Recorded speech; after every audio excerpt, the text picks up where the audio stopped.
이 엄청난 이야기의 시작은 과연 어디일까? 유튜브를 만들면서 생각해 보았다. 아마도 10년 전 보홀이 아니었을까? 내가 콧물 질질 흘리면서 보홀을 매일 다녔던 그때 발가락의 장애를 극복하고 프리다이빙에 도전하는 사나이의 이야기로 유명해진 동아 오빠 그리고 고은 언니를 만났을 때였다. 동아 오빠가 그랬다. 야, 통가라는 곳에 가면 혹등고래가 사람하고 놀아준대. 사람이 팔을 이렇게 휘저으면 혹등고래도 같이 팔을 휘저어준대. 내 인생에서 고래 이야기는 바로 그것이 시작이었다.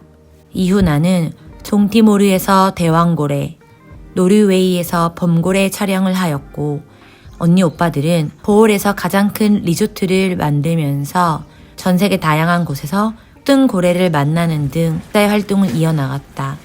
그리고 코로나가 끝나고 우리는 다시 뭉쳤다. 스리랑카에서. 스리랑카 동부의 작은 도시 트링코말레. 콜롬보 공항에서 차로 6시간을 이동해야 한다. 매일 새벽 5시에 일어나 동이 트기 전에 바다로 향한다. 예, 아마 오늘 향유고래를 대박으로 보이지 않을까, 예, 그런 기대감으로 출발하겠습니다. 자, 가시죠! 그렇다. 우리의 목표는 향고래였다. 하염없이 보트는 달린다.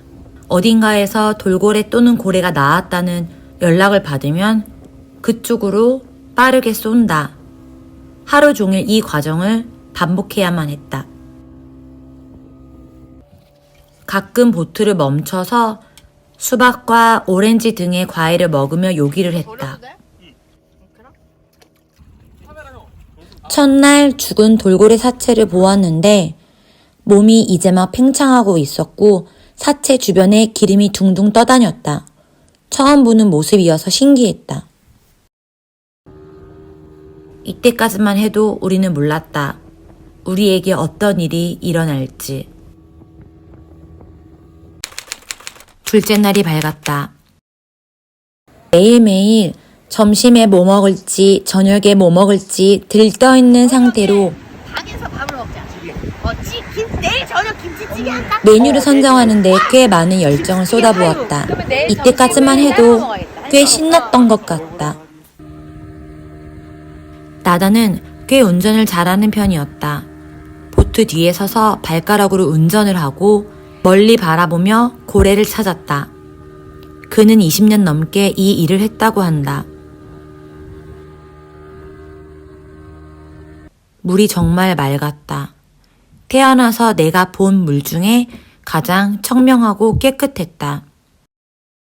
가끔 돌고래 떼가 나와서 수영을 하면서 그들을 쫓아가며 사진을 찍으면서 놀았다.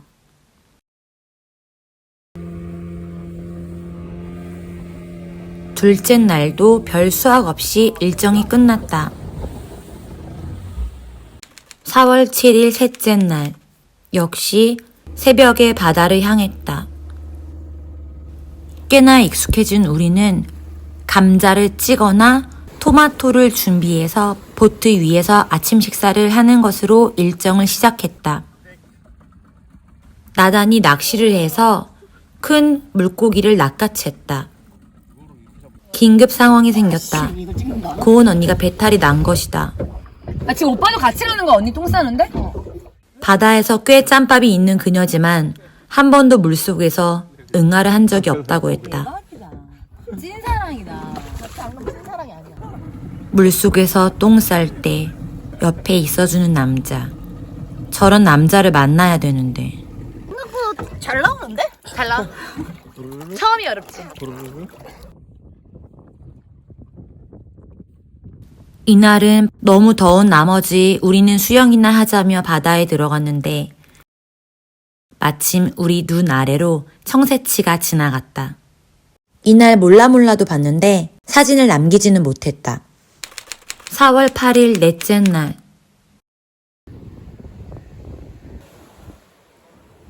이날은 바람이 조금 거칠게 불었다. 카메라에 문제가 생겨 세팅을 다시 했지만 한 번도 물에 들어갈 기회를 얻지 못하고 땡볕 아래서 잠만 자다가 일정이 끝났다. 4월 9일 다섯째 날. 물에 들어갈 일이 아예 없었고 찍은 영상도 없다.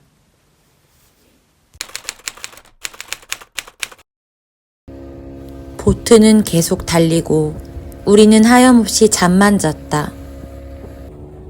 아마도 이때쯤이었던 것 같다. 무언가 잘못되고 있다는 것을. 뭐 하는지 모르겠다. 현타 온다, 현타.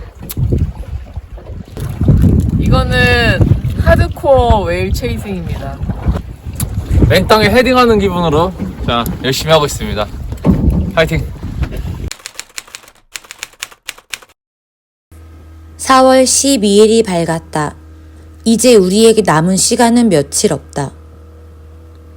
큰 총을 갖고 있는 레인저가 다가와 서류를 확인하고 갔다.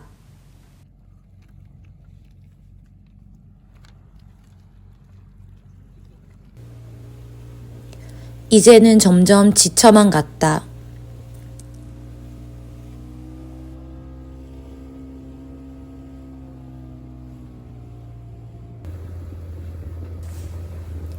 돌고래는 일정 초반에 충분히 찍었기 때문에 향고래에 집중하고 싶었지만 이제는 돌고래라도 소중하다.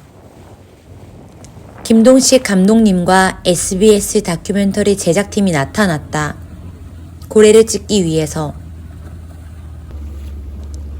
감독님의 보트가 함께 달리자 긴장감이 겉돌았다. 그래, 돌고래라도 찍자 하는 마음으로 우리는 무리를 쫓았다. 달리는 보트 위에서 스탠바이를 하고 헤드 퍼스트로 덕다이빙으로 들어갔다.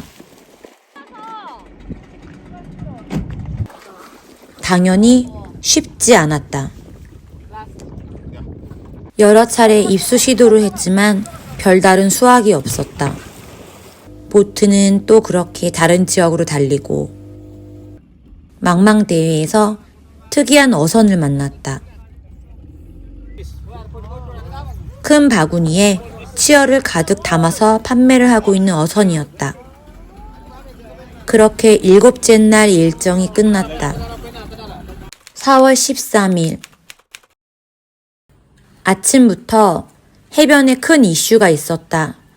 원인을 알 수 없는 까만 기름 덩어들이 트린코말레 해변 전체를 뒤엎었다. 우리는 석유 기름으로 발을 씻어낸 뒤에야 겨우 보트에 탑승할 수 있었다. 더웠고 아무것도 없었다. 물에 들어가서 수영을 하며 시간을 보냈는데 더 이상 아무도 떠들거나 즐거워하지 않았다.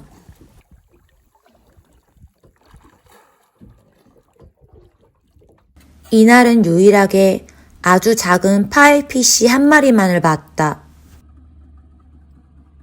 모든 일정을 마치고 저녁에 SBS 다큐멘터리 촬영팀에 합류하여 간단히 인터뷰에 응했다. SBS 창사 특집 고래와 나라는 다큐멘터리를 촬영하기 위해 이만호, 김동식 감독님이 함께했다. 우리나라 원탑, 세계적인 클래스, 내가 너무나 존경하고 좋아하는 감독님이다. 4월 14일. 고은 언니와 나는 컨디션 난조로 바다에 가지 않았다. 아무것도 못 보고 아주 재미없었다고 한다. 4월 14일 마지막 날. 왜? 또? 마지막 날은 즐겁게 해야지. 솔직히 피곤하지 않더라고. 고래를 볼 수 있을 것이라고 기대하지 않았다. 하지만 마지막 날이니까 바다로 나갔다. 무슨 일이 있었던 걸까? 4월에 스리랑카에서는 많은 고래를 볼 수 있을 텐데 지구가 역시 아픈 건가? 우리는 원인을 알 수 없는 채로 그 어떤 고래도 보지 못하고 일정을 끝냈다. 고래는 그곳에 없었다. 어지러울 만큼 끝없이 블루만이 있었다. 이 과정이 값지지 않다고 누가 말할 수 있을까? 언젠가 향고래를 만나게 된다면 스리랑카에서의 열흘간의 이 도전이 더욱 값지고 귀하게 여겨질 것이다. 우리의 도전은 계속될 것이다.